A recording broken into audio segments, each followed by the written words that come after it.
തിയേറ്ററിൽ പോപ്കോൺ വിൽക്കാനും profit 24 daily റൗണ്ടപ്പിലേക്ക് സ്വാഗതം. മൈക്രോസോഫ്റ്റിലും ആപ്പിളിനും എൻവിഡിയയിലുമെല്ലാം ഇനി ഇന്ത്യക്കാർക്ക് നേരിട്ട് നിക്ഷേപം നടത്താം. US ഓഹരി വിപണിയിൽ നേരിട്ട് നിക്ഷേപിക്കാൻ നാഷണൽ സ്റ്റോക്ക് എക്സ്ചേഞ്ചാണ് അവസരമൊരുക്കിയിരിക്കുന്നത്. ഗുജറാത്തിലെ ഗിഫ്റ്റ് സിറ്റിയിലുള്ള NSE ഇൻ്റർനാഷണൽ എക്സ്ചേഞ്ച് അഥവാ NSE IX വഴിയാണ് US ഓഹരികളിലും ETF-കളിലും നിക്ഷേപിക്കാനാവുക. പ്രതിവർഷം $2.5 ലക്ഷം വരെ US വിപണിയിൽ ഇന്ത്യക്കാർക്ക് നിക്ഷേപിക്കാം.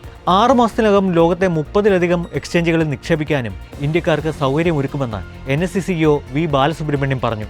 ഇന്ത്യയിൽ സാന്നിധ്യം വർദ്ധിപ്പിച്ച US ടെക് ഭീമനായ ആപ്പിൾ ബംഗളൂരുവിൽ 1.21 ലക്ഷം ചതുരശ്ര അടി വരുന്ന ഓഫീസ് സ്പേസ് കമ്പനി വാടകയ്ക്കെടുത്തു. 2.84 ലക്ഷം രൂപയാണ് മാസവാടക. 10 വർഷത്തേക്ക് 1333 കോടി രൂപയുടെ വാടക കരാറിലാണ് ആപ്പിൾ ഒപ്പിട്ടിരിക്കുന്നത്. പ്രധാനമന്ത്രി നരേന്ദ്രമോദിയുടെ 2 ദിവസത്തെ ഇസ്രായേൽ സന്ദർശനത്തിന് തുടക്കമായി. ടെലവീവിലെ ബെൻഗുരിയൻ വിമാനത്താവളത്തിൽ ഇസ്രായേൽ പ്രധാനമന്ത്രി ബെഞ്ചമിൻ നെതന്യാഹുവും ഭാര്യ സാറയും ചേർന്ന് മോദിയെ സ്വീകരിച്ചു. ബുധനാഴ്ച രാത്രി ഇസ്രായേൽ പാർലമെന്റിനെ മോദി അഭിസംബോധന ചെയ്യും.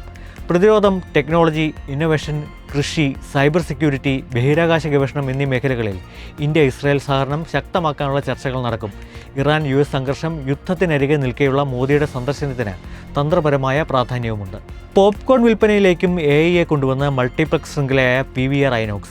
തിയേറ്റർ പരിസരത്ത് ആളുകൾ എത്തിയ അരമണിക്കൂറിനകം വ്യക്തിപരമായ ഓഫറുകൾ AIയുടെ സഹായത്തോടെ നൽകും. ആളുകളുടെ ഉപഭോഗശീലങ്ങൾ തത്സമയം വിലയിരുത്തിയാവും ഭക്ഷണപാനീയങ്ങൾ സംബന്ധിച്ച പ്രലോഭിപ്പിക്കുന്ന മികച്ച ഓഫറുകൾ നൽകുക.